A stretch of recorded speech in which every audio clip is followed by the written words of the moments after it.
Hey gang, it's your buddy Platt back with another homebrew tasting. This is homebrew tasting number 5. We have actually 5 different things to taste today. The first is going to be our Jolly Rancher experiment. We did a little experiment just to see if Jolly Ranchers, if we could turn that into alcohol. Next we have our Nut Brown Ale that we made with our Mr. Beer Craft Beer series. Finally, the last 3 are going to be the different sakes we made throughout our sake series, the 5-part series. We ended up making 3 different styles of sake. I will leave links down below to all the videos so you check those out. First, let's start off with the Jolly Ranchers. The original experiment, all I was really trying to do was see if I could take Jolly Ranchers, make some alcohol. I took, in a one quart container, I took some water, and I'd bought in a bag of Jolly Ranchers, and I took out all the sour apple candies. There's like 9 pieces. Threw it in the water, let it all melt in, and then I sprinkled in, literally just sprinkled in a percentage of a gram of wine yeast. I'd already had it open for a previous experiment. So I just literally sprinkled, almost like you would salt a steak, that kind of amount. And then we let it ferment. At the time, I'd said, and in the video, I did a gravity reading. I think our initial gravity was 1.020, something like that. I said it was going to be pretty low ABV. I think the time I quoted 2. Our final reading got us to 1.31% alcohol by volume. Really not much alcohol. You know, barely above the 0.5% of alcohol that, you know, non-alcoholic beer, you know, has to worry about that barrier. But more importantly, we did create alcohol. So let's give it a try. Let's see how this tastes. Be interesting to see. For the most part, pretty clear. Still our light green. Let's give it a try.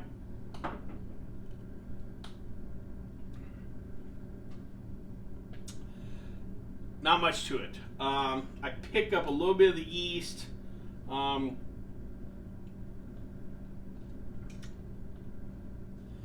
There's some kind of sweetness there, but it's not sweet at all. It's definitely not the Jolly Rancher. I might be picking up just something from the coloring that was in there. If you were to try the experiment at home, you'd probably be disappointed in the sense that there's not a lot of flavor and not a lot of alcohol in it. That being said, we accomplished something. I think where I would take this experiment in the future, obviously we would load it up with a lot more of the Jolly Ranchers, and then I think I would have to back sweeten.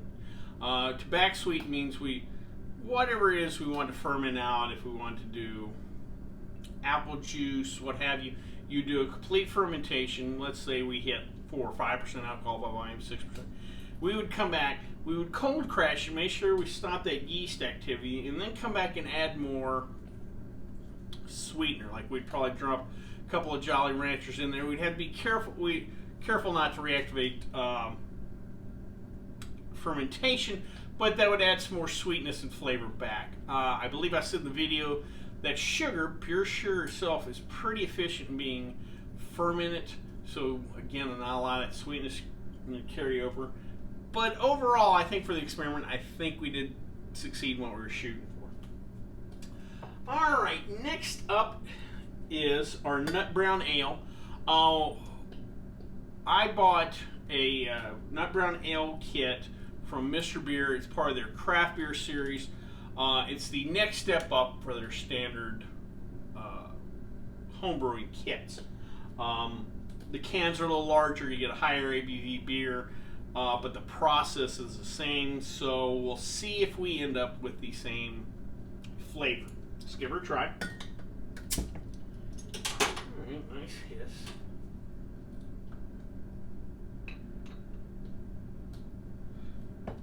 Alright, we get a nice little head on there, nice color, plenty of carbonation. Oh, get a nice bit of maltiness on the nose. Nut Brown Ale, think I just threw like I can see the beer. Anyway, it's this nut brown ale. Newcastle. That's what I was trying to think of. Newcastle.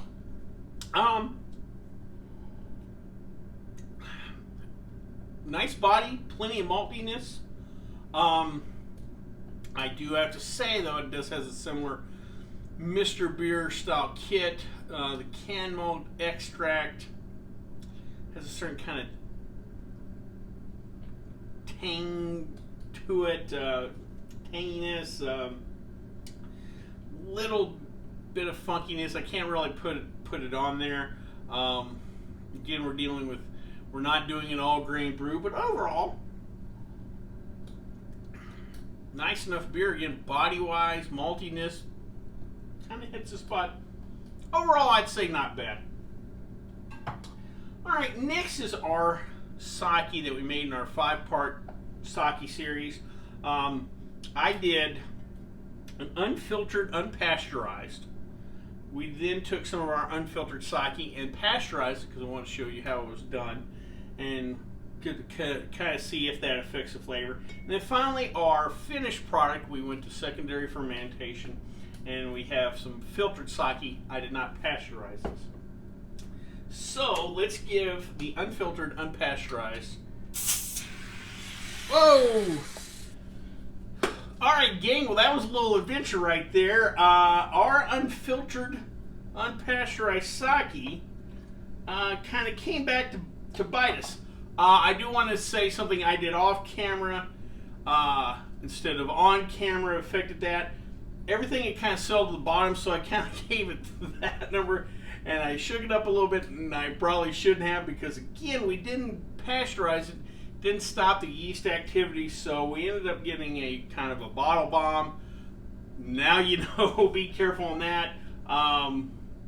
Avoid shaking it up. Again, you'll want to crash that temperature to where you stop that yeast activity. But we have a little left, so let's give her a try.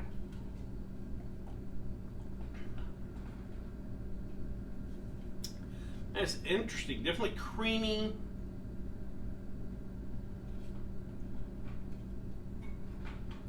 Plenty of sweetness.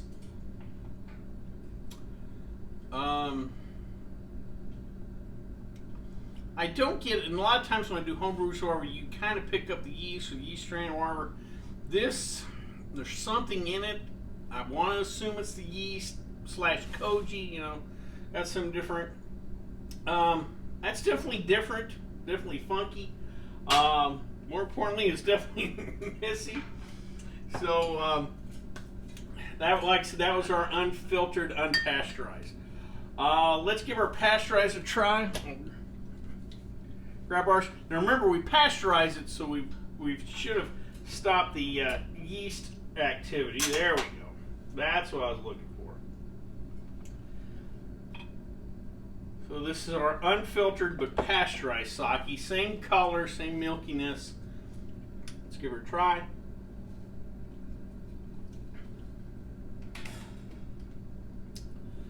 For the most part, similar. Obviously, we're on the same viscosity.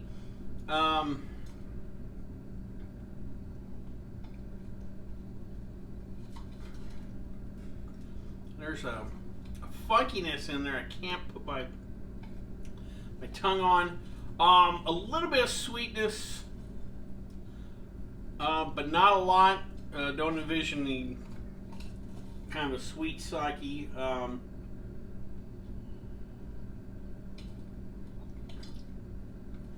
For lack of a better term, more natural to it. Overall, it's okay, but it didn't explode on us, so that's better. All right, last but not least is going to be our filtered but not pasteurized sake. We did rack and re-rack crash this, so I should not have an issue with a bottle bomb. Fermentation stopped. That's probably where I screwed up last time. Bird knows. So let's give her a try.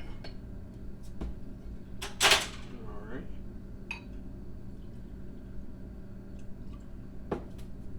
Right, nice and clear here. Just a slight haze. You might not pick it up on the camera. Let's give it a try.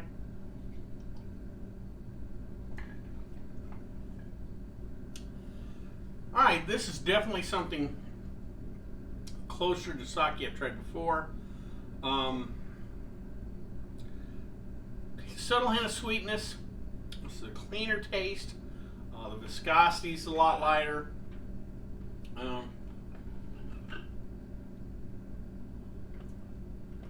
I don't pick up, like I said, the first one I could almost taste whatever the variation, you know, that yeast koji kind of funk. It's not in this. You know what I would like to do with this, and I played around it with when I made rice wine. Maybe mashing some raspberries or blackberries in this. I bet that would make a real nice cocktail variation, what have you. Very pleasant, very smooth. It's very drinkable. So, well, thank you. I hope you like this video. Also, please remember about this unfiltered, unpasteurized if you do this experiment. Like I said, I hope you like this video. And if you do, please subscribe down below. Also, please like the video because it lets YouTube know we're putting out good content. If you have any questions, comments, concerns, please leave them in the comments section. Or you can always contact me on the Twitter page. Till next time, bottoms up.